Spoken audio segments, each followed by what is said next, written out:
Headline edition, July 8, 1947. The Army Air Forces has announced that a flying disc has been found and is now in the possession of the Army. Army officers say the missile found...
And welcome to another episode of the Shadowland Radio Show. I am your host, Dr. William Lester, and as always, we are coming to you from the great city of Atlanta. I want to begin this show, as I have many times before, by thanking those of you who have come on board and have subscribed to our YouTube channel. There are now 15 episodes of the Shadowland Radio Show available to you for listening or download on our YouTube channel. We also have a dedicated Facebook page where you can listen if you so desire. If you're already on Facebook, you know how it works. You just type in Shadowland Radio Show, and our page will come up, and you can read about all of our guests. You can read about upcoming guests, and you can listen to all of our archived shows. Today we are delving into the paranormal. We have a guest today, Mr. Richard Ruland, founder of the G.H.O.S.T, that's G.H.O.S.T, Paranormal. It was founded in 2011. It started out as a concept in paranormal investigations, but it's led to over 265 investigations and a web series called Hunting the Unknown Truth. Now, you can see that program on 5 different internet networks and ROKU. It enjoys over 850,000 viewers, as well as 2 show pilots and over 25 radio appearances. So, Richard, welcome to the show. Well, thank you very much. I appreciate it. Absolutely. So what led up to you deciding to establish your own organization? Well, honestly, I was with another group as a lead investigator previous to forming G.H.O.S.T Paranormal, and previous to that, I was just kind of willy-nilly on my own with some friends, go out have a good time, whatever. And I noticed that there was a desire to do this as an organized team. I was raised by a 30-year Marine veteran, and in that family light, nothing is done without organization. So, everything is done in orderly, proficient military manner. So, I wanted to have an organization where people could come and learn and enjoy the paranormal. And I noticed that, there's a lot of ill-educated people doing this that I really wanted to help and work with. So we kind of put it all together. I've been doing it for a large number of years now, an old age myself, but as the official founder of this team, it's really blossomed into something that has become a full-time job. So it's kept me busy. Oh, without a doubt. And what's a typical? I mean, I imagine that you get phone calls from individuals out there who are aware of your group. And what's a typical scenario that your team will engage in terms of an investigation? Well, our original founding principles were to help families. We We know that a lot of people are living with paranormal activity. And it being in the Bible Belt, some cultures, some faith-based religions really frown upon you even bringing up the paranormal.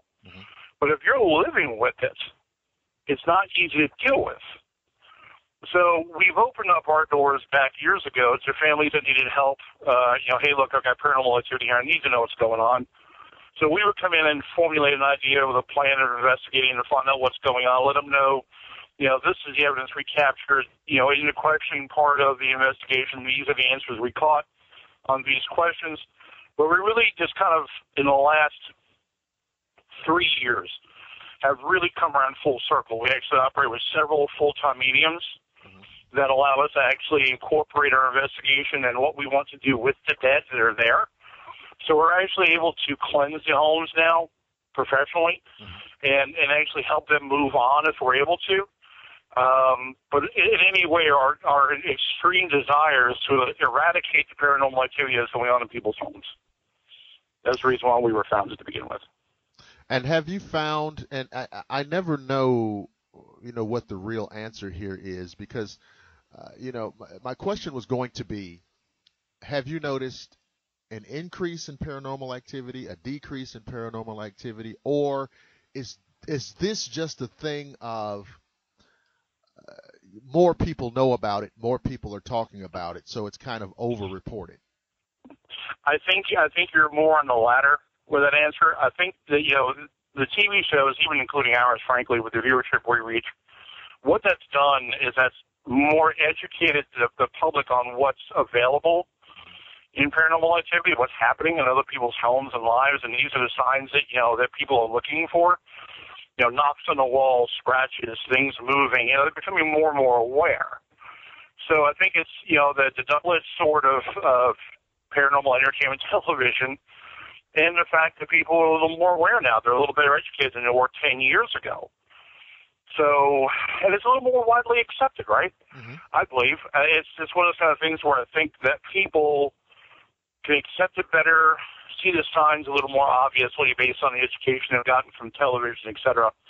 I think it's really kind of opened the door, the Pandora's box, so to speak, in paranormal activity. Everything that's not paranormal, the people are believing what they're hearing and seeing and go, that's a ghost. Well, yeah, it might not be. But it is true that, you can be in a crowd of people and somebody can say, oh, yeah, that house down the street is haunted. And nobody thinks you're crazy. Yeah, no. Yeah, it's become so widely accepted now. And everybody will start telling their own stories. It's amazing when I get in a group of people in a social setting, and not a Paracon setting, just a regular social setting, and people will hear what I do. And all of a sudden have the woodwork, the supposed woodwork, these people in their paranormal stories will come out. It's like I open up the floodgate of conversation that becomes comfortable. And, I could hear everybody's stories, and, once you realize they're not about to be chastised for it, they open up the floodgate of information. I probably know more people that have dealt with paranormal activity in their lives than I ever imagined possible. But one form or another, everybody has a story. Once they know, right. Once they know that, okay, this is acceptable now, so now I can, yeah. And so many people have, come out of the closet, so to speak, with their stories, because you can talk about it now without, fear of ridicule, and probably whoever it is you're talking to is going to have a story as well. Right. What has there ever been a time? Because I know you've done just multiple investigations. Has there ever been a time on an investigation where you were just scared out of your mind, or it was so unexpected, or have you even had a moment like that? Honestly, if somebody would ever say no, they've never had a moment like that, they're lying. I've had 2 demonic encounters in the last 5 years. Okay. Let's talk about that. In the last 5 years, I'm sorry? No, let's talk about that, because there's, when a lot of people are interested in that aspect of it, and so I know if you were in a demonic situation that you were frightened. So tell us about those, please. Well, I mean, the first one I had was actually in a private residence. This guy called me up, and he said, these really horrific and extraordinary claims of activity in the home. And it's not that I doubt the homeowner, but, their inexperience to the exposure kind of heightens their sensitivity, but the activity isn't quite at the level they deem it to be. But because of their inexperience, the fact that they're living with it, the senses get heightened. But this guy was telling me some very extraordinary claims, especially happening in the bedroom area. People's, people feeling like there's something standing over them, feeling like they can't breathe, and all of this. So I was in the master bedroom with one other investigator. It was just him and I. And I had some devices out. And it was a normal energy, hair standing up on end, and you're catching some stuff from your earphones, from your digital recorder that you hear something talking or making a noise, and there's EVPs going on, and somebody knocked on the door. It was a neighbor. I guess it sort of flashlights in the dark. He left the room, and the environment in the room immediately shifted to a complete room void of energy. I'm talking, it's like somebody stuffed you in a straight suit and shoved you out into space. There was no air. There was no movement. There was no energy, and you felt oppressed. And me, in my ignorance at the time, this is years ago, I said, what's different about now? And literally I felt this huge wave of negative energy come up on top of me and says, I know where you live. Uh-oh. And then it backed off, and the other investigator came in the room, and all the energy went right back to where it was, which was the hair standing up and the device going up. But it's a very, I lost days of sleep over that. I bet. It's a very, very oppressive, and a lot of people, and I hate this for the American public, but the word demon is being tossed around like water in a desert. Yep. And then unfortunately, for the most of the general public, God love them, in the absence of truth, they'll believe what they're told. Right.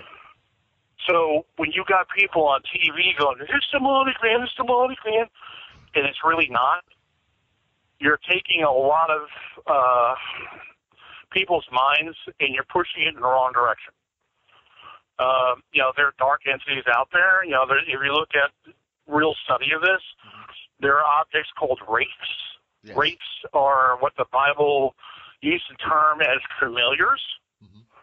They are entities that want to be the really bad guy.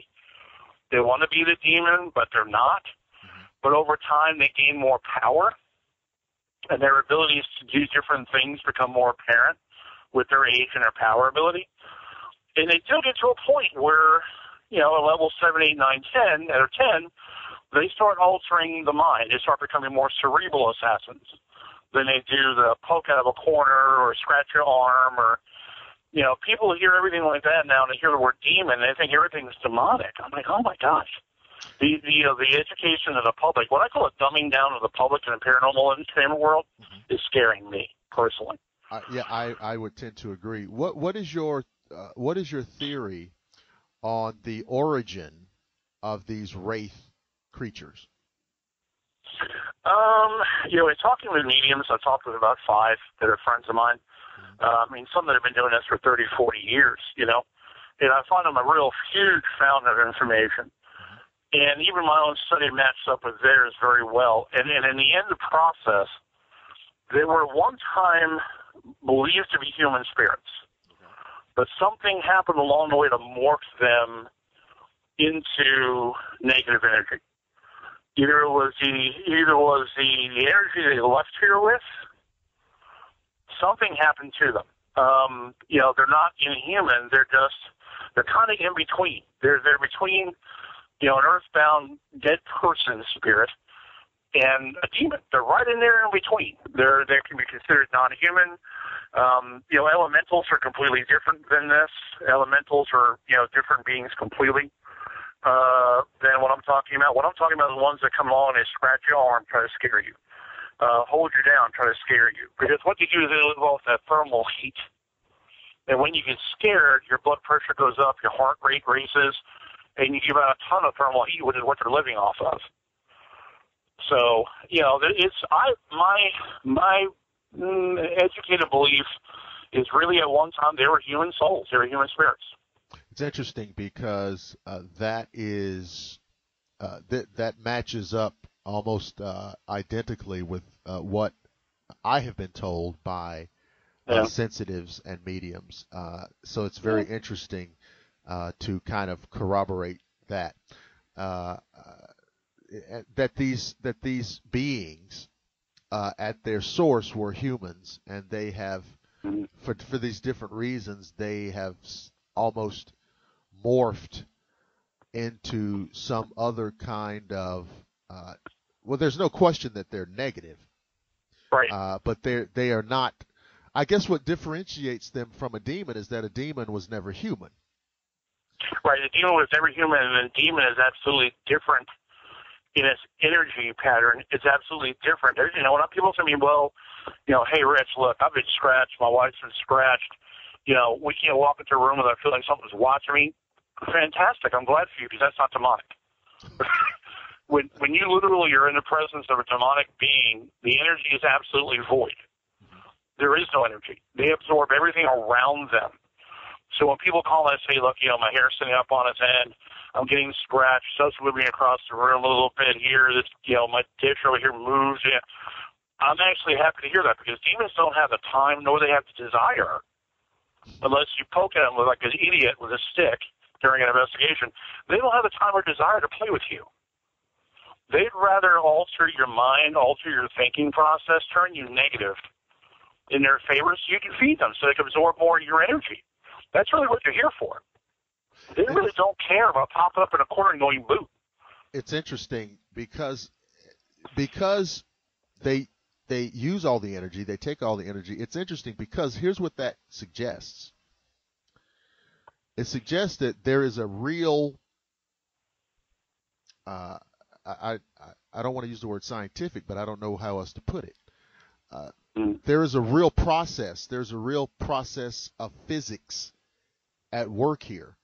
And so the idea that these things are supernatural and magical and somehow they do things without cause and effect, that's not true. Right. These things are tapping into the environment. I mean, the use or the exchange of energy. There's a real process going on here. Right. And so it seems that what we have in the past referred to as supernatural is really a part of the natural rules of the universe that maybe we don't understand yet. Well, I mean, to think that, you know, people have to realize everything is energy-based, right? Right. Outside of $1.03 worth of chemicals our body is worth and the water that makes us who we are physically, we're energy. We put off static. We put off EMF. We put off energy ourselves.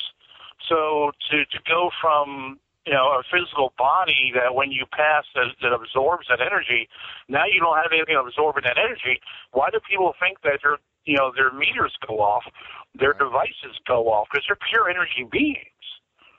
And I'm going to probably blow a lot of people away about the whole Sasquatch theory. Right. But when you look at a map of the sightings of the U.S., they run kind of like the shape of a U. They go along the northeastern corridor, around the south, up the west end, up through California and Washington State. You very rarely ever have a sighting in, you know, Wyoming, Omaha. And it's kind of interesting to me because there's supposedly creatures that like the forest, but they're in these areas, and when you look at that map and you match it up against where the fault lines are, this is a whole other can of worms. It matches up. These are energy lines, and these beings are energy beings. That's why there's never been found a body. That's why there's never been found a skeleton. You know, the Indians used to call him the guardian. Right. To Cherokee here in Tennessee used to call him the guardian because it's the same exact being. It's an energy being. Did you ever see a steady picture of a Sasquatch? Not really. Or one that's ever in focus? There was a comedian who once, and he said almost what you're saying, and he said, listen, don't blame the witnesses for getting these bad pictures of Bigfoot. Mm-hmm. They said because the problem, Bigfoot is blurry. Right. Yeah. Yeah, and I mean, you've got these guys and gals out here every day spending $5,000, $6,000, $7,000, $8,000 on equipment and cameras, and right. they hear a noise. Go, that's a squatch, and I feel reaching through the screen, going, "When's the last time you talked to a squatch and said, hey, make that noise for me, will you?" Right. Oh, that's the noise. And it's just really unfortunate, but people don't understand. There's all different levels of energy beings out there. Elementals are known; they live off the natural elements of the earth. They have some that live off the power lines, some that live off some that live off sewage, and the methane and all of that. You have so many beings that are derived and live their supernatural lives on energy. Right. Why do you think they drain batteries? But there's a lot of people that probably just heard that and went, "Oh my God, I can't believe he's saying that." Well, it's not that. Well, it's not that controversial. Yeah, but it's amazing to me that, if we looked at the natural energy side of it, I would like to see somebody say, well, they come up and down this trail every once in a while, you'll see a Sasquatch run right up this trail. Well, here's this. Do yourself a favor. Take a bunch of VMF data loggers and put them running that same line and see if those don't go off when, it's visited or seen again. Register that. Bring me something physical to say, okay, this registered it, and then I'm going to talk to you further about why. I know we're going way off the subject of ghosts, but no, but it's a good point. It's a good point because it speaks to the variation of these manifestations that we find difficult to explain because we would like to try to explain them under normal parameters, and right. It's difficult because they just don't seem to, one of the reasons why mainstream science has such a hard time with a lot of these things is that they don't fit into that model of observation and research. And it doesn't mean that these things are not real. It right. means that they just don't fit into their model of observation. And I don't really blame them for that. The one thing I lose a little bit of patience with is the lack of intellectual curiosity. So, these things aren't real because they can't be real. Well, that's ridiculous. Right. If that attitude was the correct one, we'd still be using horse and buggy. Right. So yeah, I think that you make progress by doing things differently in unpredictable ways. So you said you had 2 demonic encounters. Can you tell us about the other one? The other one was at a place called Hales Bar Dam. Of course. Hales Bar Dam was it's in Chattanooga area. It was a hydroelectric dam built in 1907, finished 1913. Had a ton of problems. Was a source of a riot at one point when it closed down. TVA came in and they bought the dam out and they flooded all the land below the dam. Well, they also flooded the grave sites, and it was just a nightmare. But the place is extremely active. And we were in there, and I had one of my guys with me that was a sensitive. He was a guest investigator, and we were filming our show, and this entity would not, nothing would leave this guy alone. He was getting scratched. He was being made nauseous. And this was my second encounter with a demonic entity, and we were up on the second floor of the building, and I just said out loud, I said, look, I'm telling you on the power of Christ to go away and leave here now. Mm-hmm. And I felt that same negative right up on top of me, and I said, no power. And then it backed off of me again, and everybody turned the lights back on again, and everything's back to normal. The negative oppressive energy that was in there was so dramatic at that time. And to have something on the other side tell me that Christ has no power? That's tough to hear, isn't it? Yeah. That's something that has no fear. of a deity at all. Not to get preachy, but that's a little. But it's an interesting. Dramatic. But no, it's an interesting thing to have happen. Very much so. And now I would say this: if you're dealing with a demonic situation, you know as well as I do that these entities they never say anything that's true, and they are masters of deception and right. trickery, and so I one should never really put any stock in what they say. Right. And then, of course, they are masters at psychological warfare. Right. And saying something like that is, I would guess, a psychological attack. Oh, I'd agree with that. Yeah. Because they knew that I based everything on Christian beliefs. Right. And it knew that the fastest way to get to me is doubt my deity. Right. Doubt my Lord's ability to be able to control the situation. And that's the other thing. When you get, a large part of the hauntings, the activities we get down here, we come to find are people who have a pretty strong faith base.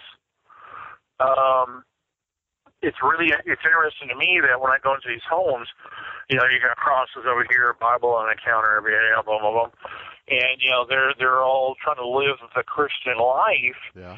But these things know that, and they become the easiest targets. Because if I can make you doubt your faith, I've done something pretty cool. Yeah.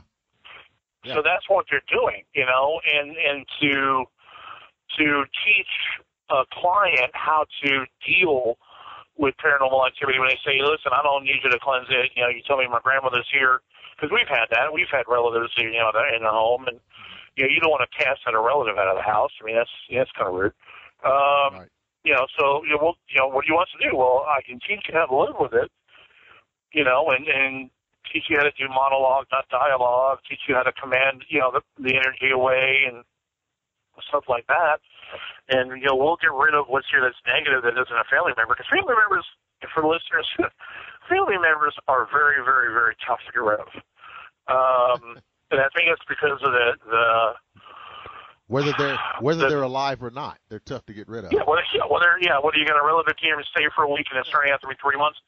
It's just one of those kind of things where there's a metaphysical algorithm that matches up with yours that makes it very hard to detach from you and remove that energy. Is actually almost as bad as getting rid of a poltergeist, which is amazing because the poltergeists are extremely tough. And that's another thing. We get people all the time that, they'll call me up and say, hey, I got this crazy stuff happening in my house. Light switches go on their own. Doors will open and close. I'll go in the kitchen. All the cabinets will be wide open. And you go in there with a medium, and the medium's like, there's a poltergeist in here. And, what people don't understand most oftentimes is that a poltergeist is derived by the living. And they don't get that. So it becomes really tough to tell a client, listen, I don't know what you've been through in your life or what you're going through now, but that negative repressed energy that you're keeping in has created this entity.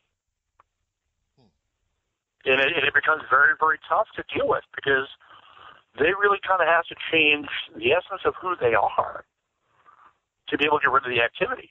Right. It's a real process that people just don't understand. Poltergeists just don't manifest on their own. They are actually derived and constructed by the living.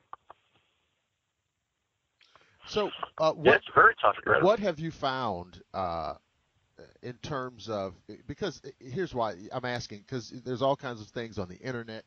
There's all kinds of things on these TV shows. There are a few movies that kind of put things out there as kind of, really, really theatrical. But what, in your view, causes or triggers a, say, demonic haunting? Like I said, there's a whole lot of things being floated out there. But what have you found or what have you learned, or what have you gleaned from your research there? Honestly, they were there before the house, before the farm. These beings were in that premise, in that area, in that region before you developed that property. Okay. And what happens now is that it's kind of like with the living and animals. You come into their territory, you start building homes on their land. Yeah, you're going to have a cougar pop into your yard. Yeah, you're going to have a coyote pop into your yard. Yeah, you're liable to have deer run across your front yard. You're liable to have these kind of things happen. And when you plop, a subdivision on a piece of land that already had a demonic possession attached to it, and then you've got all this activity going on in your home, and people come in and start poking sticks at it, you've got a world of hurt coming. Right. And I've had people that will call me, hey, my house was built in a subdivision 3 years ago. Why is my house haunted? Well, 99.9% of the time, the house was haunted before you even built the property up. Especially here in the South. I mean, people have a hard time understanding why it's so active. Well, my gosh, you had the Civil War, you had slavery, you know what I mean? Yeah. You had some very, very dramatic, high-energy events take place right here in the South. And this energy, this land and energy were here before you came. They're going to be here after you go. So you have to understand, we did a home, here's an example. We did a home in Tiftonia, Tennessee, which is right on the other side of the river where the North beat down the South, and it came over to Tiftonia. It was one of the last bloodiest battles of the Civil War. Okay. So this client calls me up, and she says, Rich, this has gotten so crazy that I am going out in my car and sleeping in my car, and my husband goes to work at 3 in the morning. I can't take it. So we go out there, and we have we didn't have a medium at that time. This is years ago. And I'm on the property with my wife. So we do everything in real time, which means we have a digital recorder running, we have earbuds in, we're able to hear what's being recorded as we investigate. And her and I are walking from the bedroom into the hallway. And as we do that, I hear rhythmic drums beating. Okay. And I'm like, what is that? This is, where is that coming from? And it's coming from inside the house. And before it can get a chance to go try to debunk it, it stops. Right. And I play it back, and I have a gentleman who's a Cherokee listen to this. He's like, oh, my God. I'm like, what? He said, where did you get that? I told him where we got it. He said, that's a war drum. That's a Cherokee war drum. I'm like, oh, okay. And then, other recordings in that investigation, we got an investigation portion of that in one of the bedrooms where a soldier's telling me his leg's been hurt, he's been shot.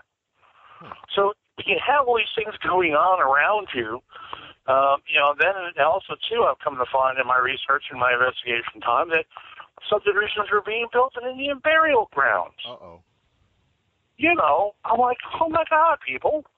Let's not desecrate everything, and there's a law, and I won't say exactly where, but there's a law in Tennessee State that if you come across a certain number of, you unearth a certain number of corpses or remains, you have to stop the process, and that becomes a historic landmark now. Boom, you're done.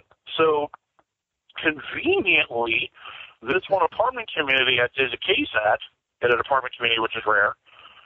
I'm walking by, and she wanted me to destroy a Ouija board, so we went out and destroyed it and took it out in the woods, got rid of it. And walking back, I see this huge mound with 2 spears sticking up out of it. I'm like, what is this? And the lady begins to tell me that they had unearthed a large number of Indian remains. They were still in headdresses and everything else they were buried in. And they took all the remains and they piled them in a pile and then just tossed earth over top of them and stuck 2 spears in the ground.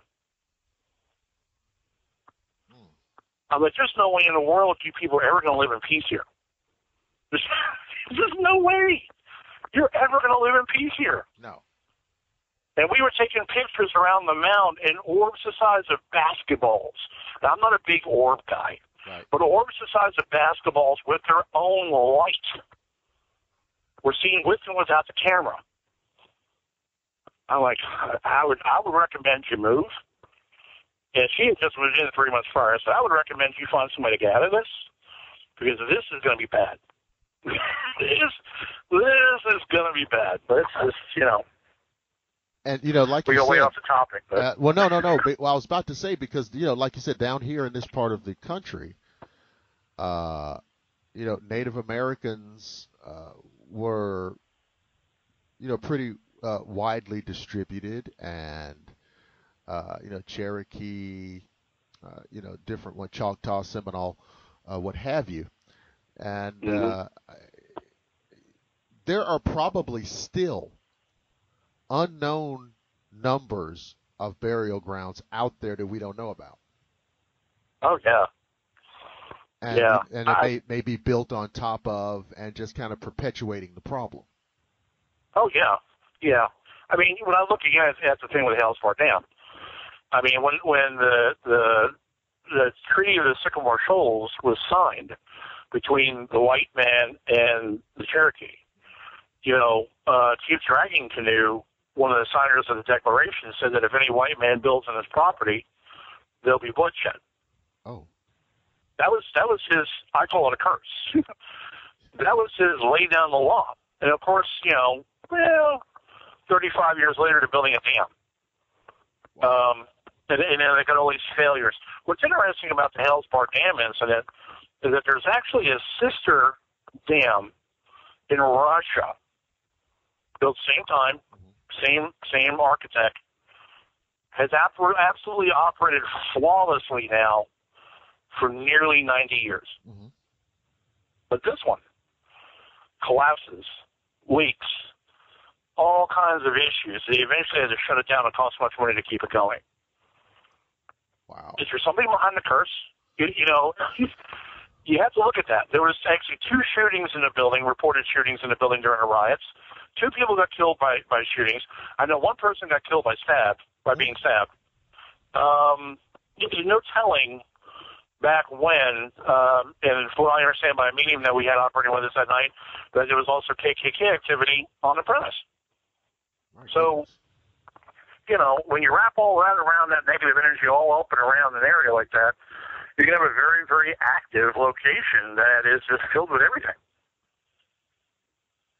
That's filled with everything. Yeah, and so you wonder about the curse and the power of the curse, or the what it is that unleashes these forces.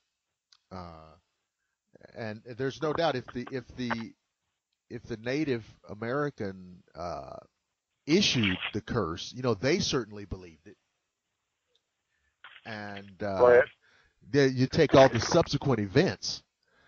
It's hard to argue. It's hard to say, oh yeah, it's not happening. Right. And so, but that's a part of our historical legacy. Like you say, in this part of the country, we've got slavery, we've got the Civil War, we've got the Native Americans. I mean, and even before, there were a great deal of deaths and conflict during the American Revolution in this part of the country. And so, we've got a very long history of dramatic and sometimes horrific historical events that lend themselves to paranormal phenomena. Right. So none of it surprises me anymore. Well, and you have to, if you want to get real nerdy about it, because I have a tendency to get nerdy, so forgive me, but when people talk to me about the South being so haunted, I'm like, well, here's the other thing. In the southeastern quadrant of the United States, most of the ground is built up of quartz and limestone. Okay. Quartz is like the hard drive of a computer. Okay? It retains a lot of the energy. And then the limestone is a natural accelerant or generator of energy. Okay. So the research I've found, the shelf life in the southeastern quadrant of the United States lasts about 450 years. Oh. In the north, it's about 250 years.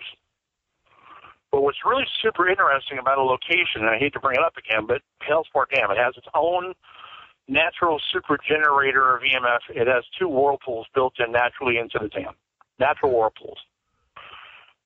We have indication of evidence where it goes back, way, way back, to people who were here before the Cherokee. Right. You're talking 500 plus years ago. Sure. But a lot of people think, Uncle Don died, and well, that's right. When somebody passes and they're just a natural earthbound spirit, and they're going to cross over, their highest point of energy is from the time they die. Right. And it dissipates. The reverse is the evidence for darker spirits and what have you. But it's amazing to me that a place right here in the South can generate enough energy to maintain something 500 years ago to be presented to you. From 500 years ago. That's remarkable. Yeah, it's almost dumbfounding. I mean, it's hard to wrap your brain around. And again, there's so much we don't know about this phenomena, and there's so much we don't know about these forms of energy. And this is why it gets frustrating when, we can't get the mainstream scientists to look at this. What would we learn? You talked about the quartz and you talked about the limestone. What would happen? How much would we learn if we got geologists to look at this? Oh, yeah. Yeah, we can get them to come on board. Yeah. Because they know the, mineralogical aspect of this. I know what quartz is. I know what limestone is, but that's about as much as I know. Right. And if we could get those kind of experts involved, we could probably, get to the bottom of at least some of this. But, we have this, it's almost like we have this arrangement. We have this social agreement. And it's like the arrangement is the traditional scientists, the mainstream scientists, don't bother with this stuff. And if someone asks them, they call it pseudoscience, and they're condescending. And then on the other side, you have the people doing the research, and they're saying, they desperately, hey, everybody, look at this, this is real, this is going on, we're investigating it. And most of those people are doing it from an amateur level, albeit sincere, right? Right. And so we've got this kind of duality going on, and I don't know what it'll lead to. Well, I'm hoping that the educational platform of the paranormal investigative world will continue to increase. That's the reason why people go, "How do you know truth?" The name of your show. How'd you come up with that? Well, that's really what we're doing 24/7. Right. We're hunting the unknown truth because it's the truth. What's going on around you is the truth. It's out there. But hunting it down and learning the truth that's evident is what makes this either really exciting or really boring for some people. Because everybody glamorizes the investigator. Go, oh wow, I want to do what you do. And the first time they want to sit in a dark house for 9 hours and just keep from falling asleep, automatically their theory changes. But it's for me, it's a lot of fun to take somebody who is let's say a profound and absolute skeptic diehard who's a professor in science at some university. Listen, come on out with me just one time. And the one time I get you in a room alone and something touches your hair and tugs it and nobody's around you, or the one time that something scratches your arm and there's nobody there, or the one time somebody rolls up to your ear and goes, "Hi." Yeah, it's not sleep paralysis if you're wide awake. Yeah. And it's hard to. I love skeptics. We are skeptics when we do our tours. We have at least one skeptic in every group, and we had just done a tour in January at a really super active hospital in Fayetteville, Tennessee, called the Old Fayetteville Hospital. Oh my gosh, we did a show on it. G.H.O.S.T, Ghost of Interest Group, just did a show on it as well. One of our fans told one of their people, and one of their people hooked up and got it done. The building has become my number one most active location at nearly 300.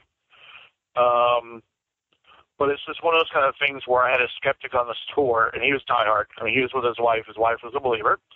And we had so much physical manipulation, physical contact going on in that place before we were done. He was clutching his wife's jacket And I looked at him in the end and I said, still a skeptic? And he looked at me and said, how the hell could I ever be a skeptic at this point? Well, there you go. I mean, it'll make you change. Yeah. Skepticism is only exactly. Skepticism is only relative to the degree of evidence available. Yeah, experiences and evidence. Yep, exactly. Okay, and so, when you hear somebody say, "Oh, that's this stuff isn't real," and this, or here's the other thing too, and I know what they're thinking, but they say, "Well, I haven't experienced. It hasn't happened to me, so it can't be real." But see, now my problem with that is the following thing. I've never been to Hawaii, but if you have, and you tell me it's a great place to visit, I say, you know what? It probably is a great place to visit, and I haven't been there, but I don't disbelieve that it's there. Right. Right. And so there's a limit to saying, well, it hasn't happened to me. There's a lot of things that haven't happened to me, and I know that they're real. Right. Okay. So I think that's kind of an ego-driven kind of skepticism. The other kind of skepticism is the following thing. If this were going on, if this were true, I would know about it already. Oh, yeah. Yeah. There's that one. Yeah. Well, the ones I love the most is when you ask them, have you ever had anything ever happen to you that you can't explain? Uh-huh. No, not really. Well, okay. So, in other words, and actually what's funny is I did a radio show as a co-host, and Steve G.H.O.S.T, who is the partner for Amy Allen on the show, The Dead Files on Travel Channel, he and I were talking on air, and I had to ask him, have you ever seen that show, by the way? Yes. The Dead Files? Okay. And I had to ask him because he's very Mr. Cool, Calm, and Collected. He's from New York. I'm from New York. We've we've won. We both have worn a badge and a gun together, and I get it. And I said to him, I said, Steve, can I ask you a question? He said, yeah. I said, have you ever had anything happen to you while you're prepping for the show or doing a walkthrough? Where he said, no, absolutely not. I'm like, okay. He said, but honestly, I go into a place so blocked and concentrating on what I've got to do. He said, I wouldn't know if it was sitting right next to me. Right. So when you look at it, when you look at a person like that, and you have to, you believe what he says because he's telling you basically, well, I don't, and there's a reason why. It's amazing to me that the majority, if not a huge part of the majority of the people you talk to that are skeptics have never had a personal experience. That's true. But I've gotten that reaction from people who, it's like, if a flying saucer crashed in their backyard and there was debris strewn, I mean, you'd be hard pressed for them to notice it. Right. And there are just those people. I mean, there are just those people that just really, their belief system is built to a point where they block any shred of obvious evidence that will make you change your mind. It's like when I've had people ask me, why are kids more susceptible? Well, here's the reason for that. Because they're not born into a world with a disbelief system. They're born into a world with a belief system. Everything is real. Everything really happens. I mean, it's not like you get older and you become more and more, blocked out. You become how many more times brick wall. How many times have you heard a person say this? And this is really revealing, okay? You could be talking with somebody about any subject. It doesn't just have to be, politics or religion. It could be any subject, where people kind of dig in and take these positions. And a person will say to you, I don't care what you tell me. I don't care what information is out there. I think X, Y, and Z. Yeah. Now, in my view, that's a little bit dangerous. Because it is. Because you in my case, I'm sure in your case, you feel differently about things over time, over the course of your life. Sometimes your views change, and a lot of times those changes are brought on because of new information. Right. you know something now you didn't know 10 years ago. Right. And so on and so forth. And so you kind of change. And I thought that was a good and healthy way to be intellectually. But there are people who just say, I don't care what you tell me. And so in a lot of cases, you're dealing with that. And especially if you're talking religion. Yeah. Oh, geez. Yeah. I mean, I was a minister for 3.5 years. Going down that road to another 2-hour show. Yeah. Honestly, when I tell you what I've found about people who are die-hard, I don't believe it. I don't care what you say. I'll tell you what I've found. When I've actually been able to have a real adult intellectual conversation with these people, and it calls for the pat answer of, no, you know what, no matter what you tell me, I'm not going to believe it. I had a guy sit down and tell me that during the ghost hunting tour. I'm like, why are you even here? Yeah. I love your company. I appreciate you here. Thanks for coming out. We appreciate it. We're going to do just you and me in the bush. What? Why would you feel the way you feel and then yet still come out on a ghost tour? He said, honestly, I'm like, yeah. I'm scared of finding out what's really going on. Well, you know what? I'm scared that this stuff's going to scare the crap out of me. He had that much honesty, though. Yeah. So there's something there to work with. He was honest enough to say,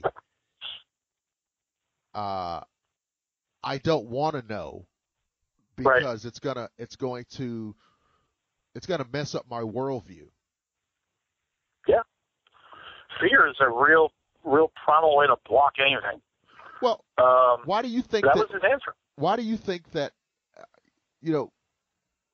a lot of people feel, myself included, that there are realities about the subject of UFOs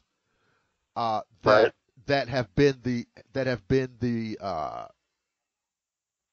have been held secret for one reason or another. I feel that part of the reason why on whatever level this information is being managed is because there's something about this reality that they feel people cannot digest. Exactly. I'll give you a prime example of that. I had a gentleman, we hired a couple of camera people for the show. And this one guy came in with an impressive resume. I mean, he worked 10 or 12 years working for Telemundo Television in Nicaragua, where he was born and raised. Professional resume, professional everything. And when he talked to me, when I interviewed him with the production manager and director, he said, I don't believe in any of this. I'm like, okay, well, that's fine. I mean, that won't really, have a whole lot to do with your, in other words, you won't react, right? I mean, if something comes up that touches your back, you just don't believe it's a fly or, He did one show. Now, of course, again, he has a very thick accent from Nicaragua. Right.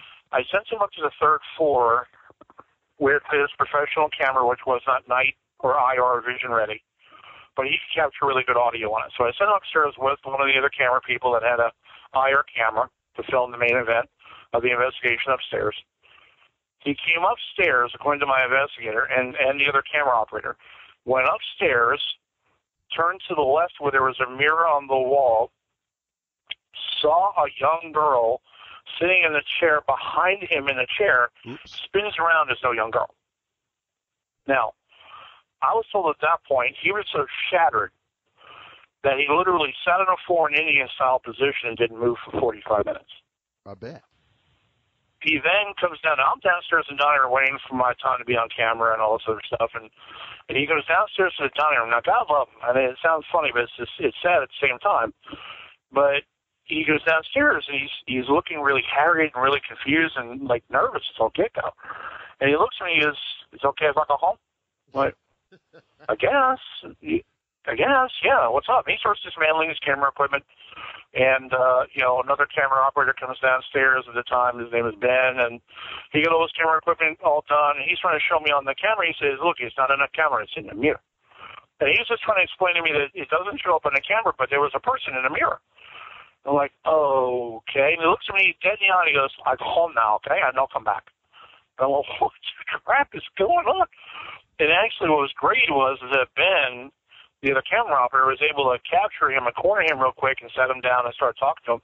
The last 3 minutes of our show, called The Right Hotel, is actually him quitting on camera. This is a guy that absolutely went from a absolute skeptic. He even tells us on camera, no, I don't believe it. I don't know what's going on. I don't believe it. But there it is. I mean, he was just so blown away and shattered by this. Well, he didn't go home because he saw a ghost. He went home because his worldview was shattered. Exactly. Exactly. And what was funny, the next 2 investigations later, we lost another camera person. And it's just, I was like, yeah, this stuff is real, people. It's real, and it happens. It was at that hospital, so at the old Fayetteville Hospital. A cameraman went off on his own. One of our rules, point blank, is don't go on your own. That is a rule. He tried to capture some additional footage. He goes into the cafeteria area of this hospital, comes across a creeper. Creeper scares the crap out of him. He quits.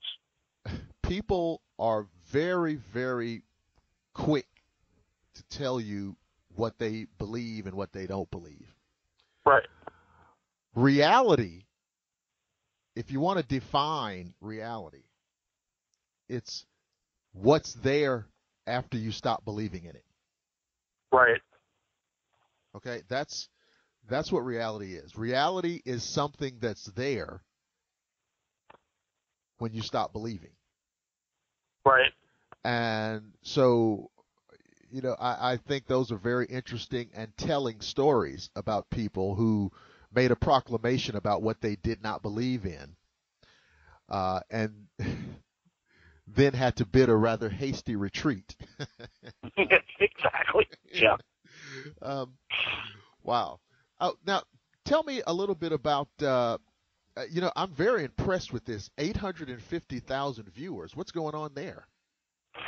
Honestly, Roku is a very big part of what we do. Roku is the pay-per, channel type of entertainment box, kind of similar to what cable is. And we work with a company called Paratech Television, who has a channel that is on Roku. And Roku, what we come to find out is Roku is really, really huge in the UK. Okay. They don't have a bio channel. They don't have a sci-fi channel type thing. They have Roku. Okay, so the Roku paranormal channels are just alive with that audience. About 63% of our total viewership on Roku is in Europe. Okay.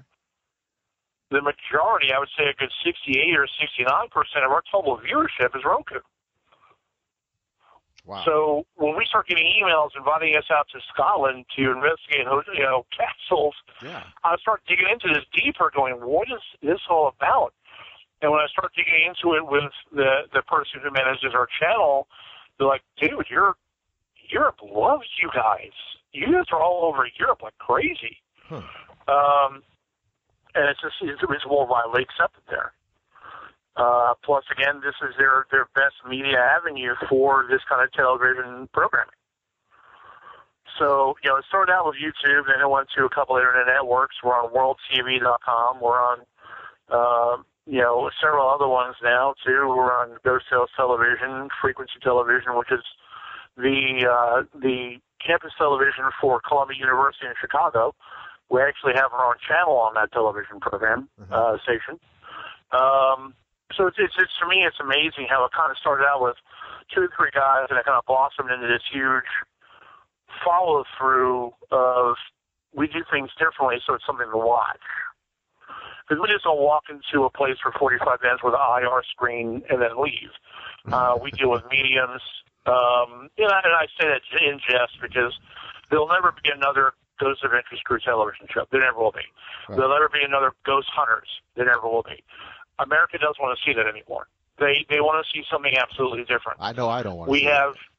We have a doctor of science on our team. If you look at the show called the old Lincoln County Hospital, which is the old Fayetteville Hospital, the old Lincoln County Hospital, we actually are doing experiments. We have a guy who actually has a doctorate in science, who is doing an experiment called the Gonsfeld experiment that we prove absolutely true on camera. And then we also have a medium. And then we also have investigators. We cram all of this into a 1-hour show. And it's just something, for me, it's something that is there for every viewer. You've got the investigation, you've got the mediums, which really appeals to people who like the metaphysical side, but then you have the science that backs it all up. Well, that's what I'm talking about. So, that just gives so much credibility to it, and I think more importantly, that's what takes it out of the realm of pseudoscience and gives it an air of, now you're doing legitimate research and you're not just engaging in, just metaphysical speculation. So I think that's a good thing. And, look, the fact that most of your audience is in the UK or other parts of Europe, that's great too, because if you got an audience that big, who cares where they are? Right. I mean, that's a fantastic accomplishment. So, just congratulations on that. That's just fantastic. So let me ask you this. Thank you. We're down to the end of the show. Can I get you to come back on at a later date? Absolutely. Very good. Very good. Well, we know how to contact each other now, so I will definitely be getting back with you to get you back on. Ladies and gentlemen, my guest has been Mr. Richard Ruland, founder of the G.H.O.S.T Paranormal and the fantastic web series Hunting the Unknown Truth, which apparently is now become all the rage across the pond. And so we hope that continues to grow. Again, ladies and gentlemen, this podcast will be published, I believe, I'm not looking at my calendar right now, but it'll probably be in about, it'll probably be week after next, because I have a couple of episodes that need to get aired over the next couple of weeks. But I want to say again how grateful